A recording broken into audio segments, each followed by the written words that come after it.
arrinka maanta taagani waa dagaal siyaasadeed waa aargoosi cadaana oo lagula kacayo dadka gobolka Gabiley iyo ganacsatadooda qolada wasiirada ah ee arrimaha ku shuqul ee ganacsatada cusub doonaya inay sameeyaan waxaan leenahay waxa aad wadaan idin kama soconayaan oo in arkaynaay ee dadka waan toobiyada si qaawan baa la isku soo wajiido waxa jiray markab sidii saliid cayriin oo saliidda lagu safayn doono in markabkaasi sidii saliidda cayriin ee warshada lagu safaynayo raw materials ee warshadaas ku shaqeynaysa inuu sidii oo saliid cayriina dabadeedna saliiddii cayriineedii markabkaasi sidii waxa dhacday in markabkii la diido in la cashuuro way jiraan shirkado kale oo shirkad kale oo saliid berbera ku soo sufaysa jirto oo xayaad leeyahay way la soo degaan laakiin waa ujeedada cadaana meesha waxa muuqata inay kambaniyo kale oo dagaal siyaasadeed ku jira oo ganacsi iyo ganacsato cusub oo la samaynayo oo in la abuuro la doonayo inay meesha ku jiraan muddo imika wuxuu taagan markabkaasi wuxuu soo xidhay 13 bishii dekada berbera soo xidhay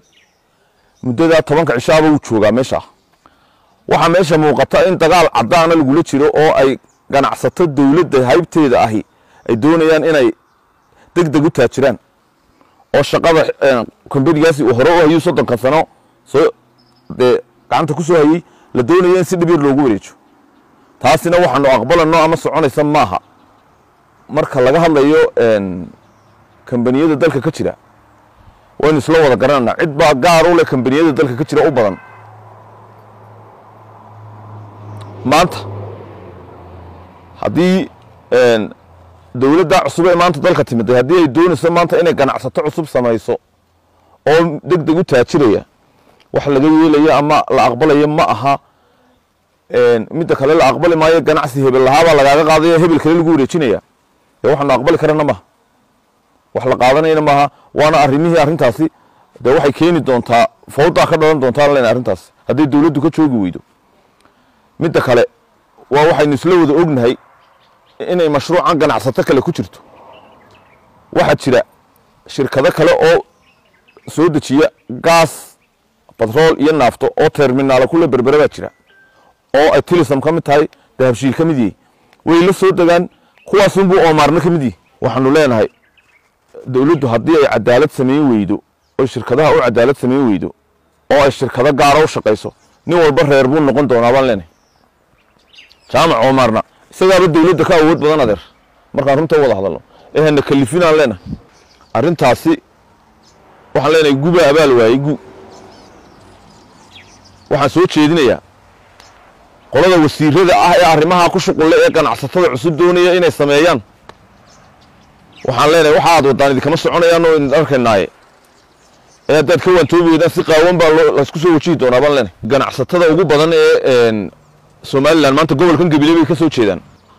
haddii la deyn waayo arrimaha lagu socdo ee waliba dawladda dabada ku haya haddii la joojin waayo waxa dhici doonta inay ganacsatada gobolkan Gabiley ka soo jeedaan ay grief dhigaan oo ay go'aan ku gaadhaan inaan wax cashuuraba la bixin baa iman doonta haddii maanta jaamac markii dalku ku socday leeyahay cashuur ma bixiyo waxa iman doonta ganacsatada gobolka Gabiley oo dhan inaanay cashuur bixin doonin arrinka maanta taagani waa dagaal siyaasadeed waa aargoosi cadaana oo lagula kacayo dadka gobolka Gabiley iyo ganacsatadooda waana aargoosi ka yimiday doorashadii dalku uu galay ee aynu ka soo gudubnay ee lagu doortay madaxweynaha maanta talada dalka haya waa cawaaqib ka yimiday doorashadii oo reer Gabiley iyo ganacsatadooda waxa lagu la dagaal galaya waxa weeyaan wad naga codeyseen waa dagaal siyaasadeed waana aargoosi annaguna waanu ka